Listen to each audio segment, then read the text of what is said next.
Eh bien, bonjour à tous et bienvenue dans les locaux de l'UCLI. Nous avons une trentaine de personnes en salle. Vous êtes un petit peu plus de 80 connectés à nous rejoindre aujourd'hui.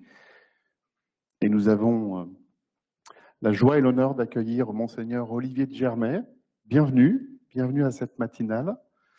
Et avec Armel, nous allons donc co-animer aujourd'hui sur le thème de la joie d'entreprendre cette matinale. Bonjour Sans à tous. tarder, je vais laisser la parole. Pardon, Armel? Je dis bonjour à tout le monde. Je vais laisser la parole donc au Père Xavier pour une petite prière. On va se lever.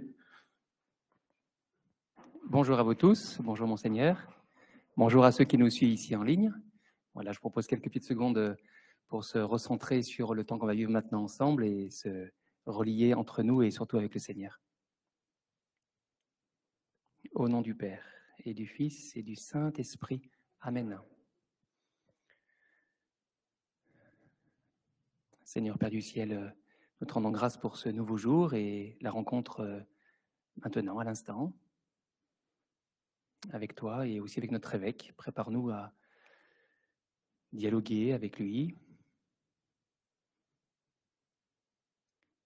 Nous entendons cette parole d'aujourd'hui, Seigneur, à chercher un trésor au ciel, dans les choses qui sont vraiment importantes, qui viennent de toi. Apprendre à mettre nos priorités là où c'est vraiment ta volonté, là où est ton trésor, là aussi sera ton cœur. Seigneur, que dans notre mission de dirigeant, d'entrepreneur, nous ayons toujours à cœur de servir le bien commun et ta gloire. Nous te prions au nom de Jésus-Christ, ton Fils, qui règne avec toi et le Saint-Esprit pour les siècles des siècles. Amen. Que Dieu nous bénisse, qu'il bénisse cette journée, au nom du Père et du Fils et du Saint-Esprit. Amen. Merci à vous. Merci mon Père. Armel. Nous allons commencer par le traditionnel CV de Monseigneur de Germay, archevêque de Lyon. Monseigneur, vous êtes né le 18 septembre 1960 à Tours, de Christian de Germay, général de division, commandeur de la Légion d'honneur, et de Claude Bullier. Vous êtes le troisième d'une fratrie de 5 enfants. Après des études en classe préparatoire au Prytanée national militaire de La Flèche, vous intégrez l'école spéciale militaire de Saint-Cyr à Coëtquidan en 1981, d'où vous ressortez officier en 1983. Servant dans les forces parachutistes au 1er régiment des hussards parachutistes, à partir de 1986, vous êtes déployé notamment au Tchad, en Centrafrique et en Irak, et je crois que vous avez à votre actif environ 200 sauts. À la Toussaint 1990, lors d'une retraite dans un monastère, vous découvrez votre vocation et vous renoncez à votre carrière militaire. Vous entrez alors au séminaire à Paray-le-Monial en 1991 et vous poursuivez ensuite une formation en théologie. Vous serez ordonné prêtre pour le diocèse de Toulouse en 1998 et vous obtenez une licence de théologie morale à l'Institut pontifical Jean-Paul II de Rome en 1999. Vous exercerez votre ministère tout d'abord comme vicaire, puis comme curé à Castanet-Tolosan, puis à Beauzelle, toujours sous le soleil. À partir de 2004, vous devenez vicaire épiscopal chargé de l'accompagnement des banlieues. Et en 2008, vous êtes également professeur de théologie sacramentelle et de la famille à l'Institut catholique de Toulouse. En 2012, déjà un grand changement, encore plus au sud, à 51 ans, vous êtes nommé évêque d'Ajaccio par le pape Benoît XVI. Et vous êtes également à la conférence des évêques, membre de la commission pour la catéchèse et le catéchuménat. Et le 22 octobre 2020, dans un communiqué de la conférence des évêques de France, le pape François annonce votre nomination en qualité d'archevêque de Lyon, qui est quand même le deuxième archevêché de France. Il semblerait que ce fût une grande surprise pour vous, car vous ne vous attendiez pas du tout à devenir archevêque de Lyon, mais on en parlera tout à l'heure. Vous êtes également primat des Gaules, ce qui est le poste le plus prestigieux dans l'Église catholique de France, avec celui de Paris, je crois. Votre messe d'installation dans le diocèse a été célébrée le 20 décembre 2020. Sur un plan plus personnel, il semblerait que vous appréciez beaucoup la marche en montagne, c'est vrai? et que vous aimeriez pouvoir y emmener plus souvent des groupes de religieux. Et je crois aussi que vous avez beaucoup sillonné les rues d'Ajaccio à vélo, m'a-t-on dit. Je ne sais pas si vous faites du vélo à Lyon, parce que ça grimpe, mais bravo. Ah, vous êtes venu à vélo, eh ben, bravo. Vous êtes décrit comme un homme discret. Votre parole est rare et nous mesurons la chance de vous avoir aujourd'hui parmi nous. Et on dit que vous aimez le terrain, vous êtes un homme de caractère. Et je crois que vous avez même déclaré un jour « Je ne suis ni un héros, ni un facho ». Nous sommes très heureux de vous avoir parmi nous aujourd'hui et de faire davantage votre connaissance, Monseigneur. Merci. On va démarrer avec une toute première question bien simple. Qu'est-ce que vous avez ressenti quand vous avez appris cette nomination? Comment ça s'est passé en fait? Ça s'est passé comme ça se passe toujours, c'est-à-dire qu'on est convoqué par le nonce. Et quand on est convoqué par le nonce, on se doute que ce n'est pas pour aller boire le thé. Donc, je suis parti à Paris. J'avais un petit peu regardé, évidemment, dans l'annuaire des diocèses, ceux qui étaient libres à ce moment-là, il y en avait deux. Il y avait Lyon et Lisieux. Je me suis dit, bon, ben, c'est bon, je suis nommé à Lisieux. C'est évident. Et j'avais même commencé à potasser un peu l'histoire du diocèse, etc. Et le nonce m'a annoncé que j'étais nommé à Lyon. Donc, c'était la surprise totale. Je me suis dit, là, il y a une erreur de casting. Répéter tout après bonjour. Et en fait, non, c'était bien ça. Donc, voilà, c'était une grande, grande surprise. Oui. Je lui ai demandé J'étais arrivé dans l'idée de, comme je l'avais fait pour la Corse, de dire, quel que soit le lieu, de toute façon, je dis oui, parce que voilà, on rentre pas dans l'église avec un profil de carrière. Mais là, quand même, c'était une telle surprise. Je me sentais tellement pas à la hauteur de la tâche que je lui ai dit, laissez-moi un peu de temps quand même. Et puis, donc, je suis rentré à Ajaccio et puis j'ai beaucoup prié. Et puis, le Seigneur m'a fait comprendre que, en fait, avec lui, ça se passe comme ça. Vous savez, dans la Bible, le Seigneur, il choisit toujours le petit dernier, celui auquel personne ne pense. Donc, c'est ce qui m'a rassuré. Je me suis dit, si c'est le choix du Seigneur, là, ça va. Alors justement, comment s'est passée votre prise de poste, si on peut parler ainsi? Quels sont les enseignements que vous tirez? Vous arrivez à un moment où c'est peut-être un petit peu tendu, les gens vous attendent. Comment ça s'est passé? Je dirais que c'est sûr que c'est un grand bouleversement. J'allais dire, j'ai changé de métier parce que entre la Corse et le diocèse d'Ajaccio, le diocèse de Lyon, c'est vraiment bon, il y a des points communs, bien sûr, mais c'est pas la même échelle. J'allais dire, tout est multiplié par 10 ici. Donc, c'était un grand saut dans l'inconnu, mais j'étais touché par l'accueil que j'ai reçu. Et c'est même quelque chose qui m'a plutôt surpris, favorablement surpris, parce que on m'avait dit, oh là là, le diocèse de Lyon, c'est compliqué. Alors bien sûr, on connaît tous les histoires qu'il y a eu, douloureuses, mais même indépendamment de ça, le presbytérium de Lyon, il a toujours été ingouvernable, etc. Enfin, pour vous mettre en confiance, c'est pas mal. Et donc, je suis arrivé avec crainte et tremblement. Et franchement, je me sens bien accueilli. Je sillonne le diocèse et je vois des réalités très différentes, puisque il y a Lyon, bien sûr, mais il y a aussi le rural. Il y a des réalités très différentes. Puis il y a aussi des sensibilités très différentes dans ce diocèse. Hein. On passe, il y a tous l'éventail. Et partout, je sens une bienveillance. Donc, ça me donne de la confiance. Si vous deviez, au-delà de cet accueil et de ces premiers mois avec nous, faire un rapport d'étonnement en quelque sorte, quels sont les enseignements ou les points à retirer de ces premiers mois dans notre ville de Lyon? Ce qui m'a étonné, bien sûr, même si je m'y attendais un petit peu, je savais bien que je passais à une autre réalité, mais c'est quand même la richesse de ce que j'ai trouvé dans ce diocèse. C'est une église ici qui est investie dans plein de domaines. Bon, là, on est avec le monde de l'entreprise. L'église est bien investie dans ce rapport au monde du travail. Pas plus tard qu'hier soir, on réfléchissait sur le projet Lyon-Pardieu, donc de mettre un centre spirituel dans ce monde du travail. Mais il y a aussi ce que tout le monde connaît, c'est la présence des chrétiens dans le domaine caritatif.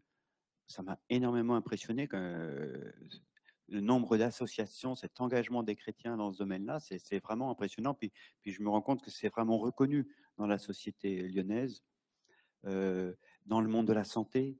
Et puis bien sûr, toutes ces paroisses avec plein d'initiatives missionnaires.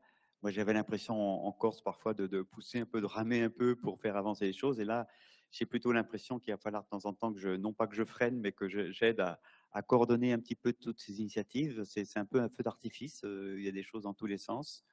Puis il y a des moyens. Il y a des moyens, y compris financiers, matériels, qui sont assez impressionnants aussi. Donc un diocèse bien vivant. Ah oui, ça c'est vivant, oui. On s'ennuie pas ici. Hein. Alors, dans ce diocèse très vivant, comment définiriez-vous votre rôle, votre mission?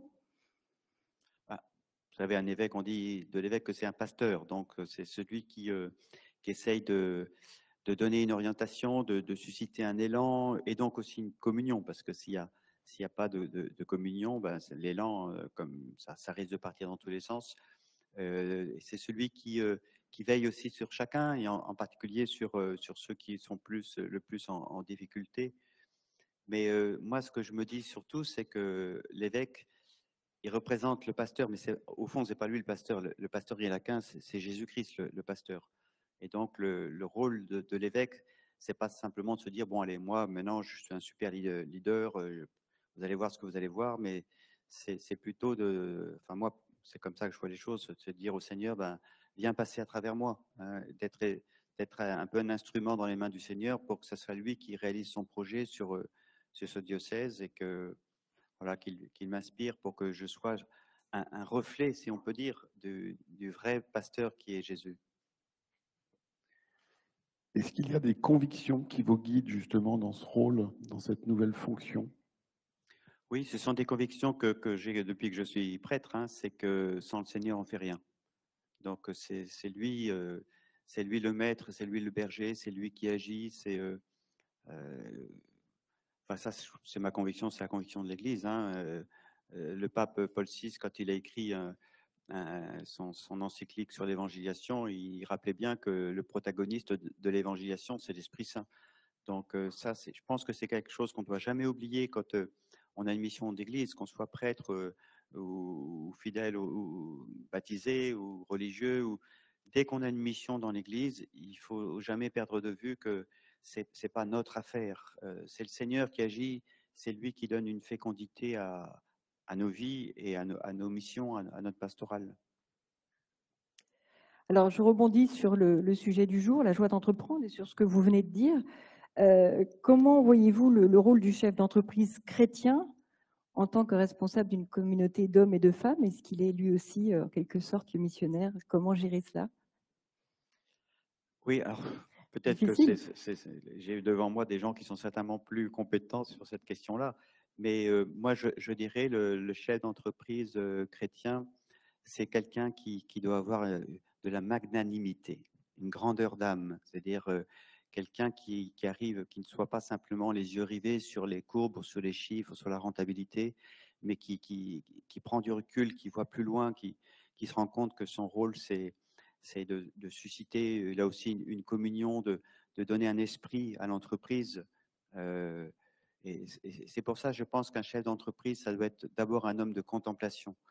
Parce que si un chef d'entreprise, enfin moi je le vois en tant qu'évêque, je suis pris du matin au soir et l'activisme, c'est vraiment un danger. Et je pense que pour un chef d'entreprise, enfin quand je discute avec eux, je vois certains, ils ont des journées qui sont pleines comme un œuf. Et si on ne donne pas cette place à la contemplation, ben, on risque justement d'être les yeux rivés sur des choses petites, si vous voulez. La magnanimité, c'est le désir de faire des grandes choses. Et on peut avoir ce désir de faire des grandes choses dans la mesure où on prend du recul, on laisse le temps à la contemplation, parce que la contemplation, c'est ce qui fait justement remonter la surface en nous, ces grands désirs, faire quelque chose de beau, faire quelque chose de grand. Et donc, je crois que dans une entreprise, il s'agit encore une fois pas simplement d'être performant, mais de créer un esprit qui fait que chacun va se sentir valorisé, qu'on a un objectif commun et qu'on peut donner le meilleur de soi-même. L'archevêque est une sorte de super chef d'entreprise, finalement. Alors, je dirais oui et non. Oui, si on regarde le fait que l'évêque, il est à la tête d'une structure où il y a, disons, grosso modo, 400 prêtres, 200 salariés, 100 diacres permanents, bon, oui, on peut dire, mais en fait, non, parce que c'est vraiment autre chose. Un diocèse, à travers ça, c'est l'œuvre de Dieu qui doit se réaliser.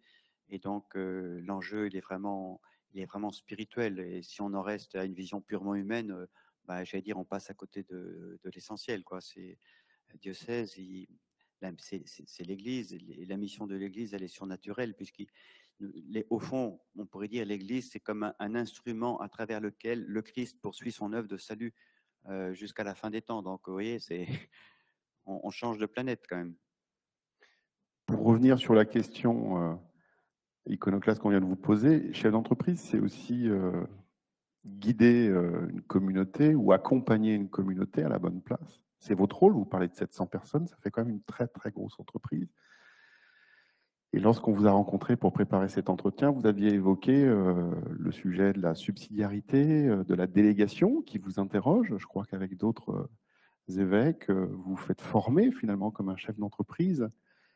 Et en ce sens, il y a une mission, bien sûr, quelque chose qui, naturellement, c'est différent d'une entreprise qui regarde ses courbes, son résultat, etc. Mais avant tout, une entreprise, c'est un souffle, c'est une énergie, c'est un projet. Vous avez quand même des similitudes avec les dirigeants chrétiens Oui, et avec les dirigeants de manière générale. Oui, c'est pour ça que j'ai dit oui et non, parce qu'effectivement, il y a quand même des points communs. Et cette question de la délégation, effectivement, moi, je me rends compte que c'est vital, parce que vu la charge de travail que j'ai là depuis 6 mois, là, j'ai l'impression de porter lourd. Et je me rends compte que j'ai besoin d'apprendre aussi. Donc, effectivement, j'ai prévu de me faire aider par des coachs, des gens qui ont vraiment de l'expérience dans ce domaine-là, même si c'est pas là que tout se joue, bien sûr. Mais c'est quelque chose d'important. Ce qui me rassure quand même, c'est que je me rends compte que dans ce diocèse, il y a vraiment des gens sur qui je peux m'appuyer. Il y a vraiment des gens de valeur. Je ne suis pas seul. De toute façon, si j'étais seul, je tiendrais 5 minutes. Mais c'est aussi, oui, ça s'apprend. Savoir déléguer, la subsidiarité, bien sûr, hein, pour que les choses se fassent à chaque niveau, on puisse faire ce qui dépend de notre niveau. Donc oui, il y a une part de technique et puis il y a une part aussi de confiance, mais je crois qu'on l'évoquera tout à l'heure. On va en reparler. À ce titre, je crois que Guillaume Lecomte, notre président, vous a préparé un petit cadeau puisque les EDC travaillent depuis de très nombreuses années sur le thème de la subsidiarité et on a des petites brochures remarquables sur le sujet. Donc, on a pensé à vous suite à notre discussion la semaine dernière et on vous remettra un petit peu de lecture. Voilà. S'il y avait des évangiles pour nous inspirer, nous dirigeants des EDC, les dirigeants d'une manière générale, quels seraient, comme ça, à première vue, un évangile, 2 évangiles qui, de votre point de vue, semblent pouvoir être intéressants à approfondir? Alors, on peut penser à l'évangile des talents, hein, qui donc invite chacun à faire fructifier ses talents. On peut penser aussi à l'évangile du centurion qui prie Jésus pour son serviteur qui est malade. Mais vous savez, je suis un peu méfiant par rapport à ce genre d'approche, parce que c'est toujours dangereux quand on essaye de faire coller l'évangile à ce que nous vivons. En fait, c'est nous qui devons coller à l'évangile et pas l'inverse. Et donc, bien sûr qu'il peut y avoir tel ou tel passage d'évangile qui peut être inspirant pour un chef d'entreprise, mais ce qui inspire le chef d'entreprise, comme tout chrétien, c'est l'Esprit Saint. Ce n'est pas simplement un passage d'évangile.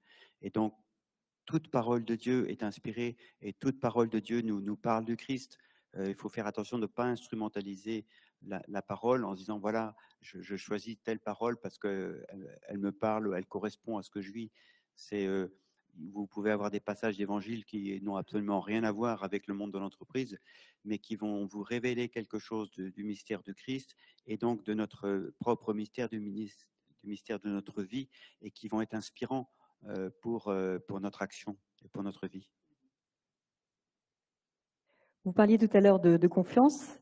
La confiance, c'est un pilier pour le dirigeant, c'est un pilier pour vous aussi, j'imagine. Est-ce que vous pouvez nous parler de l'importance de cette confiance, confiance en soi, confiance dans ses équipes, dans votre rôle notamment, Comment garder en permanence cette confiance? Alors la confiance, oui, c'est un sujet très, très important. Et puis c'est complexe en même temps, la confiance, parce qu'il y a des dimensions psychologiques, des dimensions spirituelles. Bon, je pense que nous sommes tous conscients que c'est un levier puissant dans le monde de l'entreprise et dans toute organisation humaine, que quand une personne sent qu'on lui fait confiance, elle va pouvoir donner le meilleur d'elle-même. Mais c'est pas si évident parce que moi je me rends compte parce que bon là maintenant ça fait 6 mois que je suis là, et je commence un peu à mieux connaître les personnes, mais quand vous arrivez quelque part comme ça, vous voyez bien que vous pouvez pas tout faire vous-même, mais il faut quand même connaître un minimum les gens.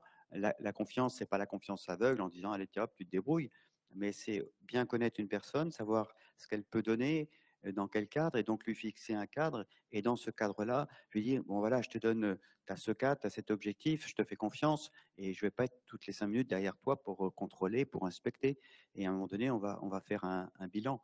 Mais ça demande quand même de connaître un peu la confiance, la personne. Et je pense que pour faire confiance aux autres, parce qu'on voit bien parfois on a du mal, et on voit des gens qui ont du mal à faire confiance. Je pense qu'il faut déjà avoir confiance en soi. Et là, ben, je sais pas s'il y a des recettes pour travailler la confiance en soi, certainement, mais on n'est pas égaux de ce point de vue-là, parce que c'est très lié à notre histoire, à notre éducation.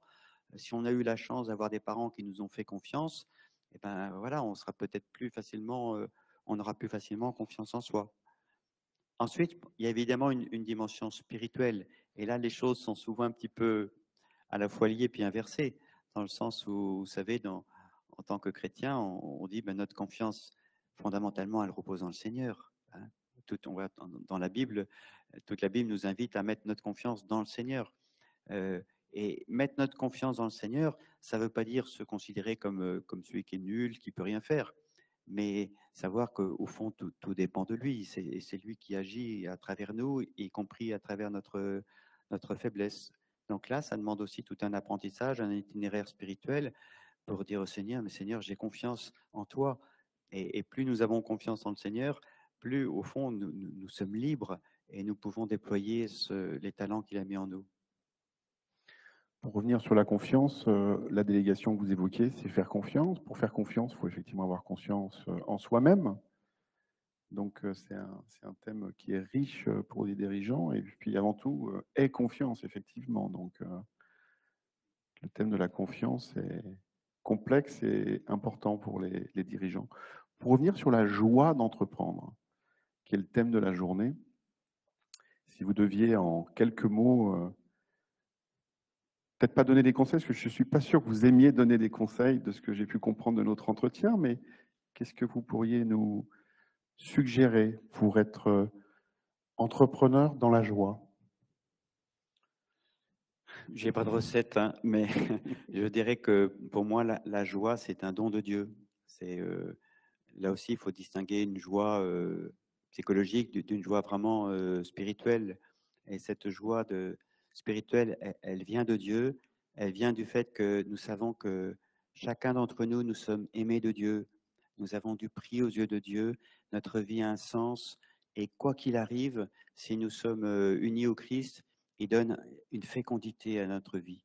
Je crois que un de nos désirs les plus profonds, c'est un désir de fécondité. Et donc, cette joie, elle est vraiment surnaturelle parce que elle peut cohabiter avec l'épreuve et cohabiter avec oui, des épreuves, des choses.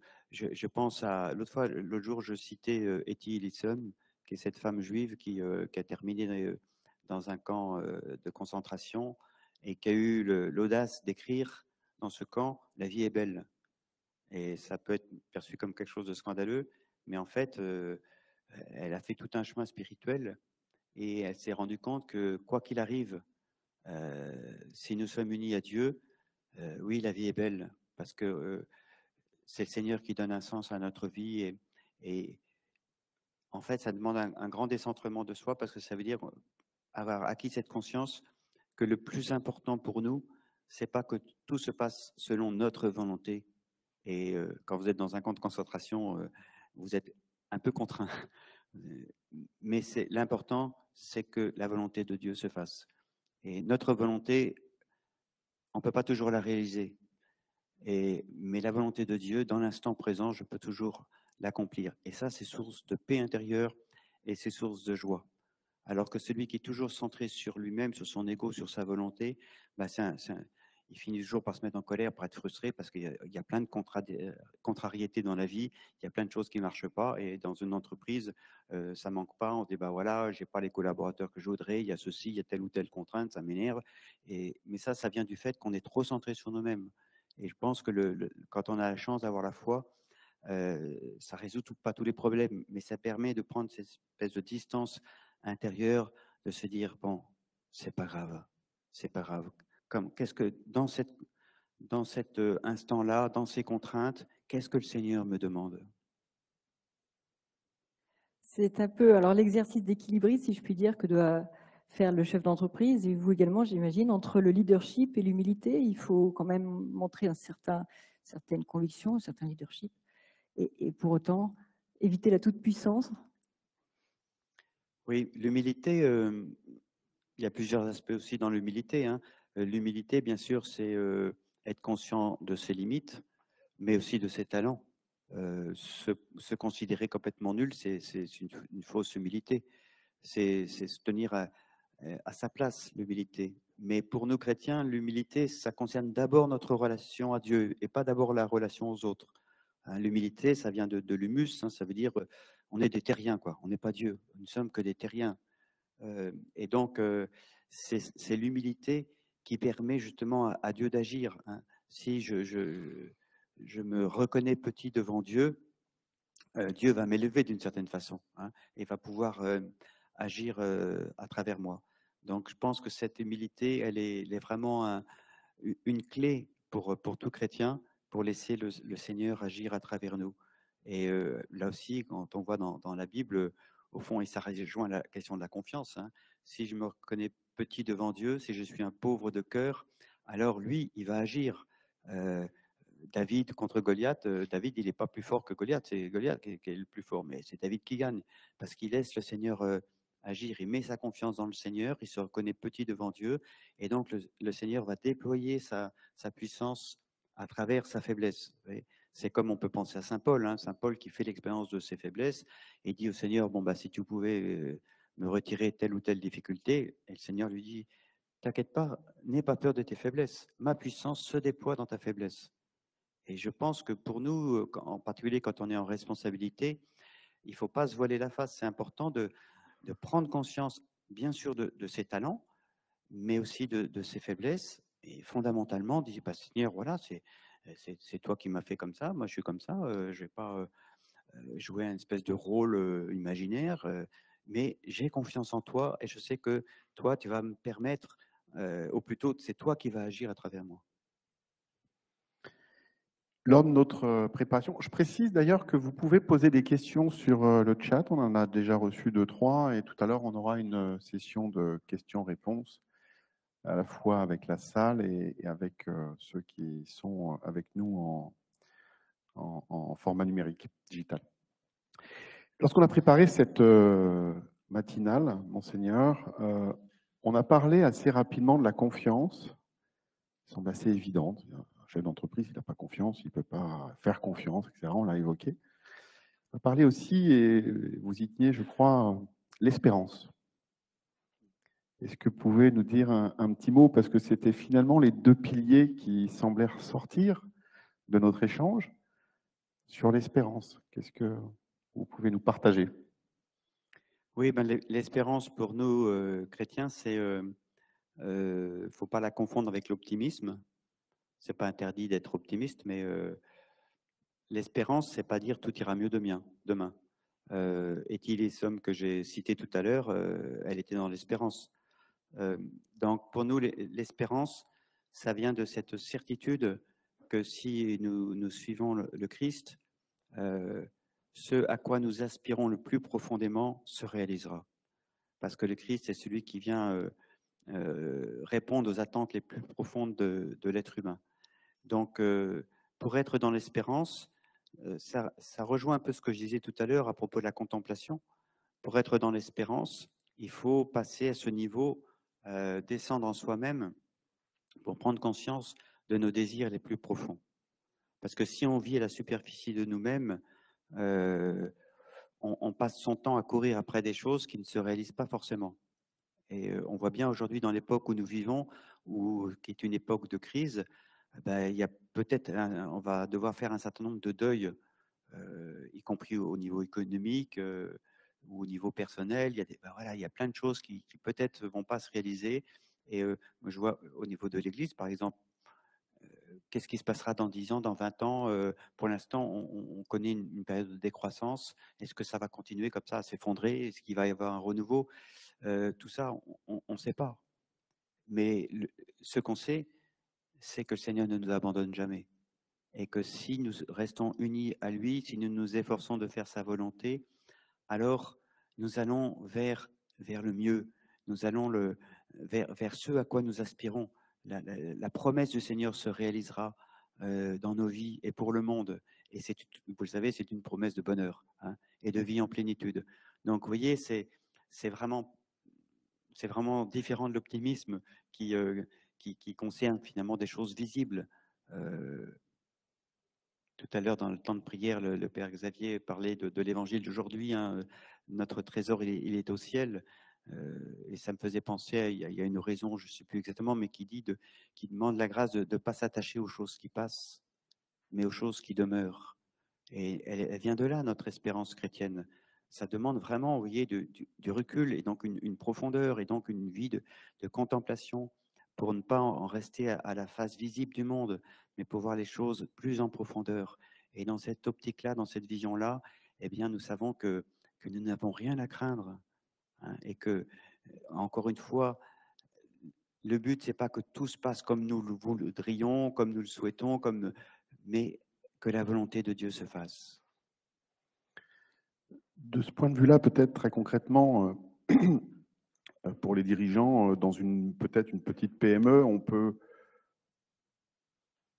faire face à des difficultés, bien sûr, et on est en première ligne. Dans un grand groupe, en revanche, quand on est en responsabilité, on est quand même dans des luttes de pouvoir, d'ego, qui peuvent nous éloigner, parce que c'est compliqué de prendre la hauteur et en même temps de devoir batailler dans un... Et c'est pas péjoratif, c'est naturel, c'est une communauté humaine, il y a des postes à pourvoir, l'ambition, et l'ambition, elle peut être pour l'entreprise, pour soi, etc. Concilier l'espérance avec le quotidien du patron de PME qui s'occupe de tous les étages de la maison, qui a en première ligne ses collaborateurs face à des difficultés personnelles, parfois des problèmes relationnels, peut-être un carnet de commandes qui n'est pas rempli, ou être en poste dans un très grand groupe et devoir, en termes de leadership, asseoir son ego, sa personnalité, parce que sinon on se fait manger. Oui, mais ça crée des dilemmes, tout ça, non? Oui, certainement, mais je pense que quand j'évoquais ce niveau un peu supérieur sur lequel on se situe, de rechercher la volonté de Dieu, ça ne veut pas dire se déconnecter du réel. Au contraire, c'est voir le réel d'une façon plus profonde. Mais le Seigneur ne nous demande pas d'être des espèces d'illuminés qui vivent dans les nuages, mais il nous demande d'être hommes, d'être femmes, d'être impliqués concrètement dans notre vie, simplement. Et il nous demande de faire le bien. Et donc, vous voyez bien, tout à l'heure, j'ai parlé de la magnanimité. Je pense qu'il y a une autre vertu qui est importante pour un chef d'entreprise, c'est le courage. Et le courage qui est lié aussi à la persévérance. Et donc, un chef d'entreprise, il doit savoir se battre. Il fait preuve à des tas de difficultés. Et donc, mais s'il sait pourquoi il se bat, s'il a cette profondeur, il va se donner, il va se battre, mais toujours avec des moyens conformes à l'Évangile. Donc, bien sûr que de temps en temps, il y a des luttes de pouvoir, etc. Mais justement, il va pas transiger avec le bien. Donc, dans une entreprise où, pour arriver à tel ou tel objectif, on se dit, tiens, peut-être ça serait plus intéressant de passer par là, d'aller dans le sens de la corruption ou des arrangements un petit peu obscurs. Eh ben, celui qui a cette grandeur d'âme, il va dire non. Moi, j'ai fait le choix de l'honnêteté, j'ai fait le choix du bien. Donc, vous voyez, c'est pas être dans les petits nuages, c'est se battre, mais avec les armes de la justice. Et puis, c'est toujours garder cette préoccupation de l'humain. Encore une fois, l'objectif n'est pas simplement technique ou au niveau des chiffres, mais l'objectif, c'est comment on met l'humain au centre dans l'entreprise. La notion de sens, Armel, tu as une question, mais il y avait aussi, vous aviez évoqué lors de cette préparation la notion du sens. Donc, dans le sens, il y a ça, c'est-à-dire une vision au-delà du quotidien, de la rudesse parfois du quotidien, d'avoir cet appel, cette espérance, et puis de donner du sens. Ce qui donne du sens, c'est le fait de se dire que il y a un but, il y a un objectif, il y a un objectif qui est grand, qui est beau. Hein. C'est pour ça que je parlais de cette notion de grandeur d'âme, le désir de réaliser quelque chose de grand. Et être quelque chose de grand, bah, ce n'est pas forcément monter toujours les échelons dans le CAC 40, mais c'est de faire d'une entreprise un lieu où on se sent bien, où les personnes se respectent, où chacun peut donner le meilleur de lui-même. Et ça, je trouve que c'est un objectif qui vaut le coup. Ça donne du sens à une vie de se dire, ben, je me lève le matin, pas simplement pour faire remonter la courbe, mais pour que chacun dans l'entreprise puisse donner le meilleur de lui-même. Alors, à ce sujet, Monseigneur, il y a une question qui nous est posée par le chat. Que pensez-vous de la phrase de saint Augustin « Agis comme si tout venait de toi, prie comme si tout venait de Dieu ».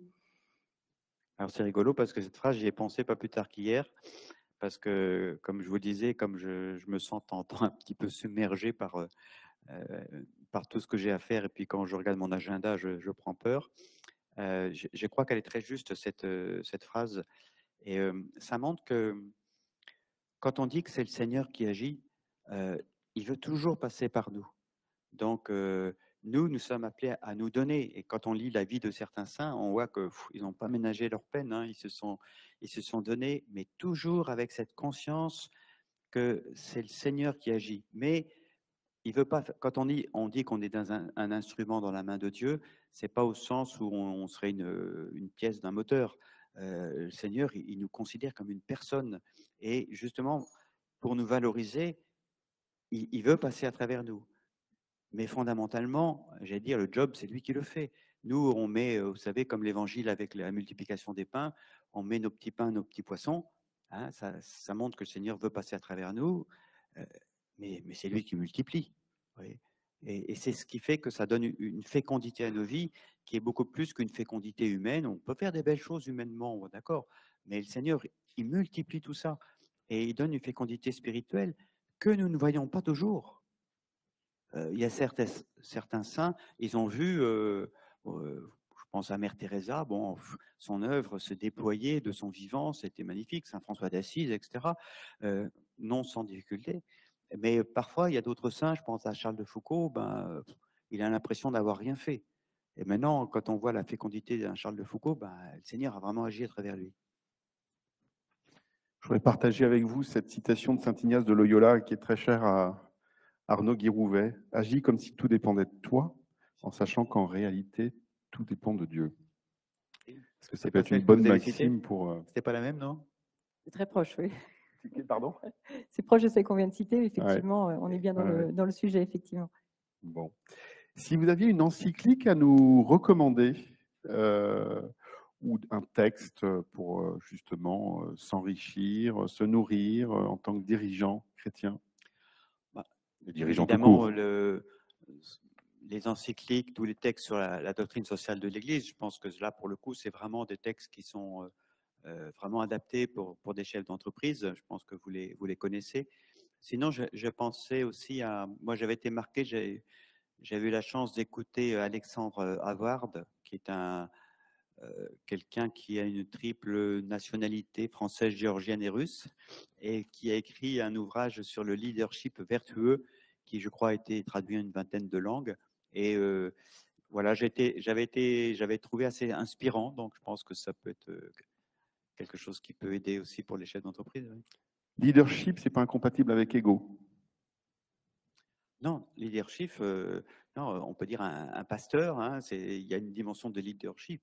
Mais justement, le vrai pasteur, c'est celui qui n'est pas centré sur lui-même, hein, mais qui est centré sur le Seigneur, et donc elle va être au service des autres. Très bien. La place de la foi, peut-être, on va passer à la séquence des questions ensuite, parce qu'on en a de très nombreuses, vous pouvez l'imaginer. La place de la foi pour un dirigeant, quelles seraient vos là aussi, vos suggestions, prier le matin, contempler le week-end, quelle est la bonne manière Des justement, trucs et astuces les trucs et astuces du pour un dirigeant chrétien. dirigeant et laisser justement toute la place à sa foi. Il y a une question aussi très souvent en tant que dirigeant, est-ce qu'on parle de notre foi? Est-ce qu'on n'en parle pas? Est-ce qu'on finalement on vit et un peu comme avec les enfants, il vaut mieux être exemplaire que de dire, que d'utiliser les mots. Quelles seraient vos suggestions pour être en cohérence en tant que dirigeant, pour vivre sa foi dans l'entreprise tous les jours? En fait, il y a plusieurs questions dans votre question, hein, parce que vivre en cohérence, bon, c'est oui, comment vivre sa foi. Mais d'abord, peut-être la première chose, c'est de prendre conscience que la foi, elle s'origine dans une rencontre. La foi, c'est la foi chrétienne, c'est pas d'abord adhérer à un système ou à des traditions, des valeurs. La foi chrétienne, elle s'origine dans la rencontre avec Jésus-Christ, et qui est une rencontre amoureuse, on peut dire, hein, puisque le premier commandement, c'est quand même tu aimeras le Seigneur ton Dieu de tout ton cœur. Donc, moi, je pense que un chef d'entreprise, mais comme tout chrétien, doit, s'il a cette conviction que le Seigneur, enfin, c'est lui qui est à l'origine de notre existence, c'est lui qui est au terme, c'est lui. Sans lui, on n'est rien. Si vous pensez à la parabole de la vigne et des sarments, si le sarment se détache de la vigne, il meurt. Et donc, nous, notre première mission, c'est d'entretenir la relation à Jésus. C'est ça, être chrétien. Et si on a cette conviction, ben si on réalise que c'est l'essentiel, vous savez bien, dans vos vies, vous avez appris, je pense que vous avez eu des formations sur comment gérer un agenda, comment mettre l'essentiel en premier, hein, l'histoire du bocal et des gros cailloux, je pense qu'on connaît. Bon, ben, si on a pris conscience que le Christ, c'est l'essentiel de nos vies, on le met en premier. Donc, on va mettre la prière, voilà, on va le programmer, de même qu'on se programme des rencontres.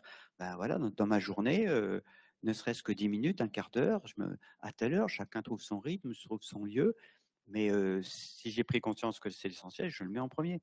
Donc, un temps de prière, de lecture de la parole de Dieu.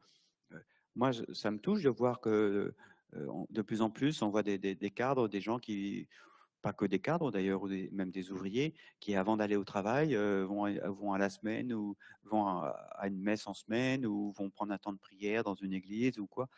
Je trouve que c'est beau et c'est vraiment, aujourd'hui, il faut reprendre conscience que ça, on n'est pas chrétien parce qu'on a été baptisé, qu'on a tout fait, comme on dit, quand on était petit.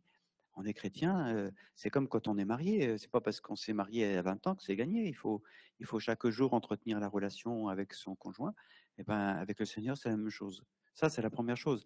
Après, va se poser la question, ben oui, comment maintenant je suis en cohérence? Mais ça change tout, parce que si on commence par entretenir la relation, ben, le Seigneur, il nous inspire, il nous éclaire, il nous bouscule, et ça change notre vie. Alors, on a une question qui rejoint un petit peu ce sujet, enfin, on m'aime beaucoup, c'est comment témoigner sa foi au sein de ses équipes et dans l'entreprise, jusqu'où on peut dévoiler le fait d'être chrétien, d'être pratiquant. Alors, on en parlait un petit peu hier soir à la réunion sur le projet de Lyon par Dieu, par vie par Dieu. C'est sûr que dans le monde, dans l'entreprise, on ne peut pas afficher sa foi d'une façon explicite, arriver avec un panneau Jésus t'aime. Mais vous savez bien que enfin, comme je disais hier, d'abord, ça rejoint un peu votre question de tout à l'heure. Avant de se demander comment témoigner de sa foi, il faut se dire, est-ce que j'en ai le désir? Parce que si j'ai pas le désir de témoigner, et ce désir, d'où il vient? Précisément de la rencontre avec le Christ. Hein, plus je réalise qui est le Christ, plus j'ai le désir de témoigner. Parce que je dis, c'est pas possible. Si j'ai découvert Jésus sauveur du monde, je vais pas garder ça pour moi. Bon. Donc, c'est nourrir ce désir de témoigner. Et puis après, ben, se laisser guider par l'Esprit Saint. Je crois qu'on est en train un peu de redécouvrir aujourd'hui que la vie chrétienne, c'est pas d'abord observer des règles. Bien sûr, comme dans toute structure, il y a des règles, mais c'est d'abord se laisser guider par l'Esprit Saint. Donc, faut l'invoquer. Faut dire, ben voilà, Esprit Saint, inspire-moi, comment aujourd'hui je vais pouvoir être un témoin. Alors, bien sûr, la première façon d'être un témoin, ben, c'est par sa façon de vivre. Hein, et parfois, ben, cette façon de vivre, elle interroge.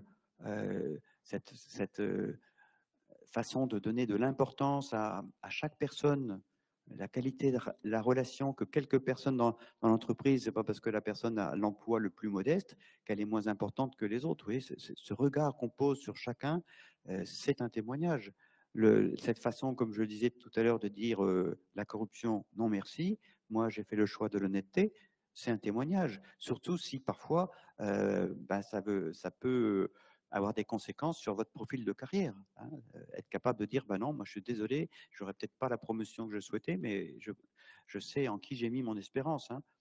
Donc, et puis ensuite, je crois que ça, c'est quelque chose qu'on redécouvre aujourd'hui, c'est qu'au fond, même si on n'arrive pas comme ça avec un panneau, on peut saisir des opportunités, et d'autant plus si notre façon de vivre interroge. Aujourd'hui, beaucoup de gens se posent des questions sur le sens de leur vie, sur la spiritualité en général, sur la foi, sur Dieu. Et dans le monde de l'entreprise, voilà, entre deux portes, parfois, il est donné d'avoir une conversation, les gens posent une question, et on peut être amené à témoigner de façon explicite. Ça me fait penser à une amie qui est chef d'entreprise, et quand elle arrive au travail, elle arrive avec sa voiture sur le parking en bas de l'immeuble, et puis elle prend un temps de prière dans sa voiture avant de monter au bureau. Et un jour, elle a une collègue qui lui a dit, mais qu'est-ce que vous faites là dans votre voiture là, tous les matins? Bon, puis voilà, c'était le début d'un dialogue. Elle a pu témoigner de ce qu'il a fait vivre. Mais du coup, il faut aussi qu'on apprenne à témoigner. Et ça demande aussi un apprentissage, parce que témoigner, c'est pas réciter le credo. Témoigner, c'est être capable de dire, voilà, qui est Jésus pour moi. Et parfois, on voudrait témoigner en défendant des valeurs, en défendant ceci. Non, témoignage, c'est comme Jean-Baptiste, vous savez, qui désigne Jésus, voici l'agneau de Dieu. Donc, qui est Jésus pour moi? Vous voyez, pas un Jésus un peu vague, ou Jésus pour moi. Vous savez, c'est la question que Jésus pose dans l'Évangile. Pour vous, qui suis-je? Et comment le Seigneur est présent dans ma vie? Comment il m'éclaire? Comment moi qui suis pas meilleur que les autres, voilà. Et voilà comment le Seigneur vient peu à peu me transformer. Alors, Monseigneur, nous arrivons à la traditionnelle question des matinales, qui va être très difficile pour vous. Quelle est la place de Dieu dans votre vie? J'ai combien de temps pour répondre là? Vous avez 4 heures, non? Écoutez, j'essaie de lui donner la première place, puisque moi, ma conviction, c'est que je suis rien sans le Seigneur. Il est tout pour moi. Donc, moi, l'expérience peut-être fondamentale dans ma vie, d'abord, c'est d'avoir découvert la foi quand j'étais enfant, parce que j'ai eu la chance d'avoir des parents qui ont vraiment été des témoins pour moi. Mais c'était le jour où ma vie a basculé, vous l'avez un peu évoqué tout à l'heure, à la Toussaint 1990, où j'étais parti pour faire carrière dans l'armée, pour fonder une famille, etc. Et puis, tout d'un coup, le Seigneur est venu me chercher, un peu comme dans l'Évangile, hein, viens, suis-moi. Et depuis ce jour-là, je sais que c'est vraiment lui qui donne ma vie à basculer. J'ai pu expérimenter ce jour-là une joie. Je parlais tout à l'heure un peu de la joie surnaturelle. J'en ai vraiment fait l'expérience ce jour-là. Et donc, j'ai en moi cette conviction que, encore une fois, il est tout pour moi. C'est lui qui donne un sens à ma vie. C'est lui qui va permettre de me donner. Au fond, l'expérience que j'ai faite ce jour-là, c'est que je me suis rendu compte après en relisant tout ça, que j'étais apparemment heureux dans mon métier. Je m'épanouissais, j'étais une vie très active, etc. Mais en fait, il y avait une espèce de mal-être en moi parce que je n'avais pas trouvé le lieu où je pouvais me donner. Et là, en fait, ce qui a été pour moi source de joie, c'est que en découvrant ma vocation, j'ai découvert le lieu où j'allais pouvoir me donner. Et c'est un peu ce que je disais tout à l'heure à propos de la fécondité. Notre désir le plus profond, c'est d'aimer, d'être aimé. Mais l'amour, précisément, c'est se donner et c'est avoir une fécondité. Et le Seigneur donne une fécondité à nos vies. Donc, pour moi, le Seigneur, c'est le cœur, c'est le centre. Après, comme tout le monde, je fais l'expérience de mes limites, de mon péché, de ma mollesse, de tout ce qu'on veut. Et donc, il y a une part aussi de combat. Mais c'est vrai que pour moi, cette conviction de mettre le Seigneur en premier, c'est pas difficile.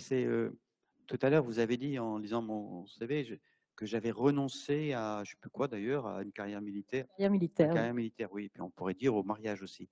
Mais pour moi, le mot renoncer, Oui, oui, d'une certaine façon, oui. Mais c'est pas du tout ce qui est venu en premier. Je dis souvent, c'est comme quand un homme tombe amoureux d'une femme, bah, il renonce aux autres. Mais la question ne se pose pas. Il voit pas le renoncement. Il voit, ça y est, j'ai trouvé celui que mon cœur aime. C'est comme dit le Cantique des Cantiques. Vous voyez. Donc, le renoncement est facile d'une certaine façon. Après, au quotidien, bien sûr, il y a une part de combat. Mais pour moi, c'est évident que le Seigneur, sans lui, je suis absolument rien. Et je m'en rends d'autant plus compte aujourd'hui à la place où je suis, où archevêque de Lyon, je dis ah non, mais je vous dis, le nom, j'ai failli lui dire, mais vous plaisantez là. C'est bon, mais c'est le Seigneur qui me tient, oui, il nous tient dans l'existence. Et donc, c'est pour ça qu'il faut toujours revenir à lui. Et moi, ce que je trouve de beau avec le Seigneur, c'est que on a beau faire l'expérience de nos faiblesses et même de notre péché, il est toujours là. Il est toujours là, on peut toujours revenir humblement, on demande pardon, il nous relève. Et donc, moi, je me dis, t'entends, mais il faudrait être fou pour vivre sans le Seigneur. Enfin, il faut être fada, quoi. Qu'est-ce qu'on est sans le Seigneur? Mais on n'est rien, quoi. On est une petite barque dans l'océan qui n'a plus de gouvernail, qui n'est plus rien, quoi. Enfin, il est tout pour nous. Et je pense qu'aujourd'hui, il faut redécouvrir cette chance. Vous parlez de la joie. Ben bien, c'est pas pour rien que le pape François, il a commencé par ce texte sur la joie de l'évangile, parce que je pense qu'il a compris que on s'est trop habitué à la vie chrétienne. Bah oui, on est chrétien de père au fils, et voilà, mais et on perd de vue cette joie immense qu'on a de connaître le Christ, qui est vraiment le sauveur du monde. Et on est loin d'avoir découvert l'immensité de l'amour de Dieu. Parfois, je dis ça aux jeunes quand je les confirme, je dis si tu découvrais l'amour de Dieu pour toi, tu tomberais dans les vapes. Enfin, c'est incroyable. Et il faut reprendre conscience de ça pour toujours remettre le Seigneur au centre, pour accepter cette part de combat que nous avons tous à mener, et puis pour témoigner. Je pense, plus on découvre qui est Dieu pour nous, plus on brûle le désir d'aller dans les rues. T'entends, j'ai envie d'aller dans les rues, de crier, quoi, de dire mais c'est pas possible. Arrêtons de la course à l'argent, la course à la consommation, mais tout ça, ça vaut rien du tout, quoi. Quand j'étais en Corse, vous voyez, il y avait des yachts de temps en temps dans la baie d'Ajaccio, là, des trucs qui font 100 mètres de long, et je me disais ah les pauvres, comme je les plains, complètement enfermés surtout que c'est beaucoup de soucis, hein. J'ai découvert un yacht. Vous croyez que ça vous simplifie la vie? C'est très compliqué, hein. Ça demande beaucoup d'entretien, tout ça. Et puis c'est compliqué à passer par le trou d'une aiguille, hein. Un yacht de 100 mètres de long, ça va être compliqué. Donc je me dis, ah les pauvres, s'ils savaient quels sont le vrai trésor, quoi. Merci Monseigneur pour cette réponse. On va passer aux questions. On en a eu dans la salle qui nous sont parvenues, etc. Il y en a une première. Alors, il y en a une qui prendra peut-être un petit peu de temps et sur un sujet qui vous est sensible. Mais il y en a une ici que je trouve particulièrement intéressante. Si l'on rend grâce à Dieu pour ses succès, que faire en cas d'échec? Ça dépend de quel échec on parle. Si c'est des échecs En tant que dirigeant, je pense. En tant que dirigeant. Ça rejoint un peu ce que je disais tout à l'heure sur l'espérance. L'espérance, ça ne veut pas dire que tout va bien se passer. Et donc, c'est pas parce qu'on est croyant qu'on est dispensé d'avoir des épreuves, des échecs professionnels ou même affectifs, etc. Mais notre espérance, elle vient du fait que quoi qu'il arrive, le Seigneur est là, et il y a un chemin qui s'ouvre devant nous. Et donc, vous savez, c'est Saint Paul qui dit que, je ne sais plus comment il dit ça, mais si tout concourt au bien de ceux qui aiment Dieu, hein. Et donc, lorsque nous faisons l'expérience d'un échec, et je pense que c'est une expérience que nous faisons tous un jour ou l'autre, eh ben, nous pouvons rendre grâce à Dieu, non pas dans une espèce d'exaltation un peu déplacée, mais parce que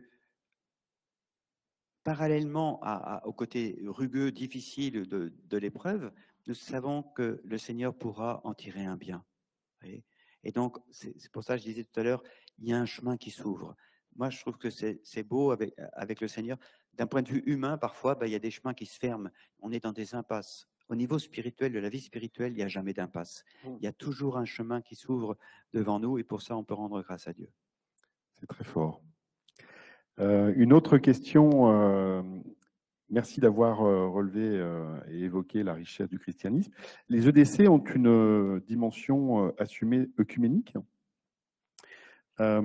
Quelle place pour vous dans cette unité des chrétiens, dans cette charge, pardonnez-moi, cette fonction d'archevêque? Alors ici, en arrivant dans ce diocèse, j'ai constaté que l'œcuménisme était très, très implanté, très vivant depuis longtemps. Il y a toute une histoire liée à l'œcuménisme ici dans ce diocèse. Pour moi, c'est un peu nouveau. En Corse, on avait un petit peu, mais c'était assez modeste. Et donc, évidemment, que je m'inscris dans ce mouvement. C'est l'Église qui nous le demande. Hein. Et puis, avant l'Église, c'est le désir de Jésus, hein, que tous soient un pour que le monde croie. Et donc, nous devons poursuivre cette œuvre, ce travail. Parfois, à vue humaine, on se dit, oulala, c'est compliqué, hein, parce qu'on est tellement différents. Alors, ce qui est rassurant quand même, c'est qu'on n'est plus à l'époque où on se coupait en morceaux entre catholiques et protestants. Bon, ça, c'est déjà un progrès. Donc, on a des relations fraternelles en général, hein, avec les autres églises chrétiennes. Parfois, il peut y avoir un peu d'indifférence avec certains, mais disons que globalement, c'est des relations fraternelles. Mais on voit bien que ça ne suffit pas. C'est déjà important, mais il faut aller dans le sens de l'unité.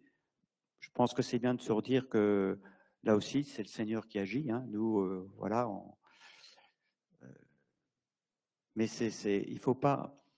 Ce qui est difficile, c'est que l'unité, c'est pas le plus petit commun multiple, c'est construire l'Église que le Seigneur veut. Hein, et donc, il faut être à la fois capable de maintenir nos différences, mais voir comment ces différences peuvent être en communion. Alors, nous avons une autre question. Comment les entrepreneurs et dirigeants chrétiens de Lyon peuvent-ils vous aider dans votre mission? J'allais dire quelque chose, mais je ne le dis pas. Parce que, mais non, avec un peu d'humour, j'allais parler du soutien, mais ça, ils le font déjà, du soutien financier pour l'Église. Important aussi. Oui. Alors, c'est quand même important, ça fait partie, oui. Comme je dis parfois, on ne vit pas que d'amour et d'eau fraîche. Mais je pense que, je sais pas, j'avais pas réfléchi à cette question-là. Déjà, individuellement, je vois des chefs d'entreprise qui sont investis dans l'Église, qui sont bénévoles dans les paroisses, dans la préparation au mariage, etc. Et voilà, c'est déjà une façon d'apporter leur soutien, mais aussi, bien sûr, de par leurs compétences. Il y en a certains qui sont investis dans les conseils économiques, hein, et ça ne manque pas ici dans le diocèse. Il y a plusieurs instances qui gèrent un peu les affaires temporelles. Et là, ben, heureusement qu'ils sont là. Je vois le recteur de l'université catholique, c'est aussi le cas à l'UCLI. Il y a aussi des gens, les jeunes retraités. Vous savez, les jeunes retraités, c'est une espèce qu'on recherche tous activement et qui ont des compétences de par leur profil professionnel qui vont les mettre au service de l'Église. Et ça, évidemment, c'est très précieux. On a besoin de ça. Une petite question rigolote, un peu curieuse. Avez-vous rencontré Monseigneur Barbarin depuis votre installation à Lyon? Oui, alors bien sûr, on s'est rencontrés, on a pris le temps d'échanger. Il m'a beaucoup parlé de ce diocèse et j'ai bien conscience, moi, de bénéficier de tout un dynamisme qu'il a mis en place. J'ai évoqué tout à l'heure un peu ce dynamisme missionnaire du diocèse. Pour une part, c'est aussi grâce à lui et voilà, je suis reconnaissant pour ça. Après, maintenant, voilà, de même que moi, je me suis effacé de Corse, lui, il s'est effacé. Hein, et bon, dans les conditions qu'on connaît, qui ne sont pas faciles pour lui. Mais en tout cas, il est toujours disponible. Si parfois j'ai une question sur un sujet assez particulier, je l'appelle ou je le contacte, je lui envoie un mail et il est toujours prêt, bien sûr, à m'aider. Une transition entre vous.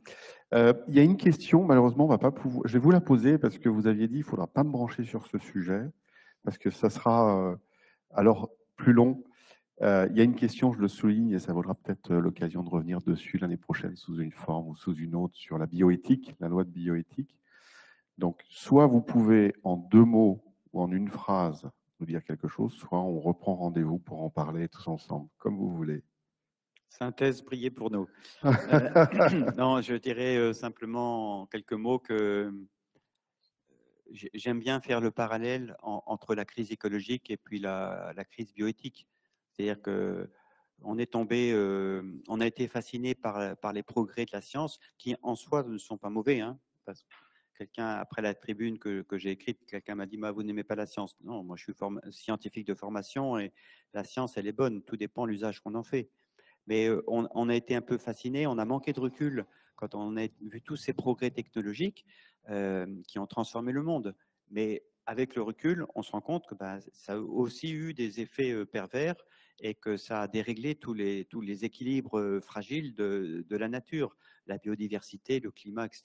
Et on se rend compte que c'est maintenant très compliqué pour revenir en arrière et retrouver un équilibre. Et moi, je pense qu'on fait exactement la même erreur aujourd'hui dans le domaine de la procréation en particulier, où on a des pouvoirs technologiques extraordinaires. On peut manipuler la vie humaine dans ses commencements, mais d'une façon vraiment impressionnante. Et fasciné par ces progrès, on ne se rend pas compte qu'on est en train de toucher à des équilibres intimes, instables, fragiles de l'être humain.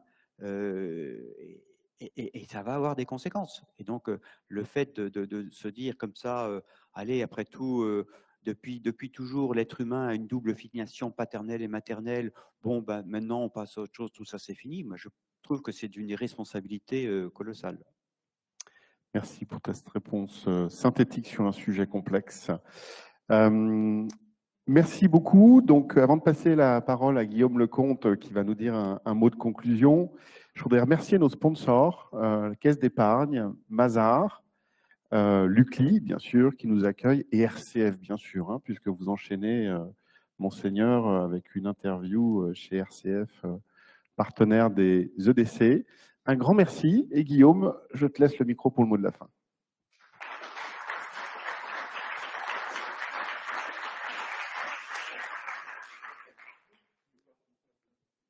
Un grand merci, Monseigneur, pour vos mots tellement forts, tellement simples et tellement forts.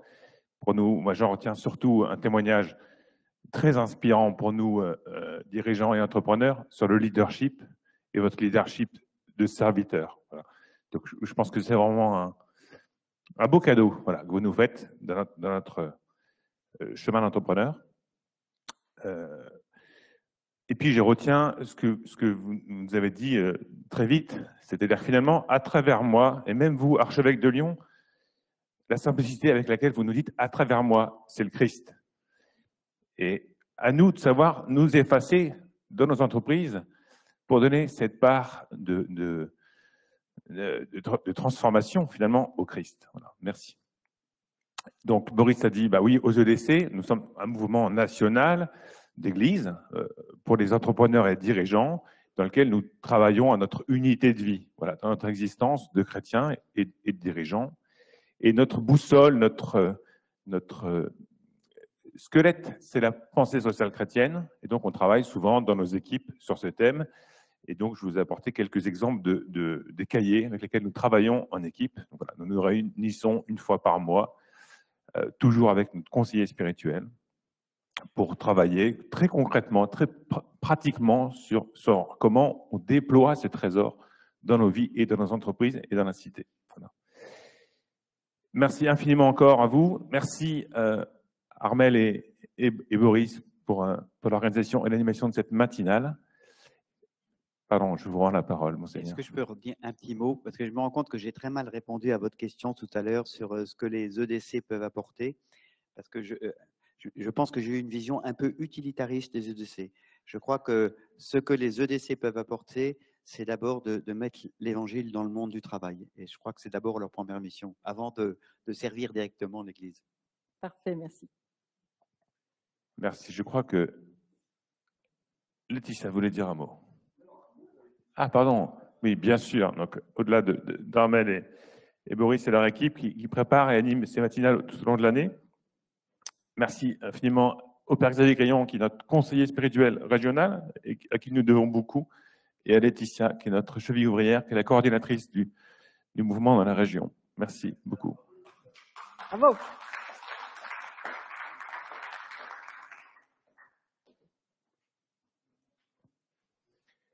Sur la prochaine matinale, qui aura lieu le 19 novembre avec Elisabeth Hérault, aux entretiens de Valpré. Vous êtes tous conviés à nous rejoindre, très nombreux, maintenant que nous pouvons nous réunir en présentiel à cet événement qui est très attendu.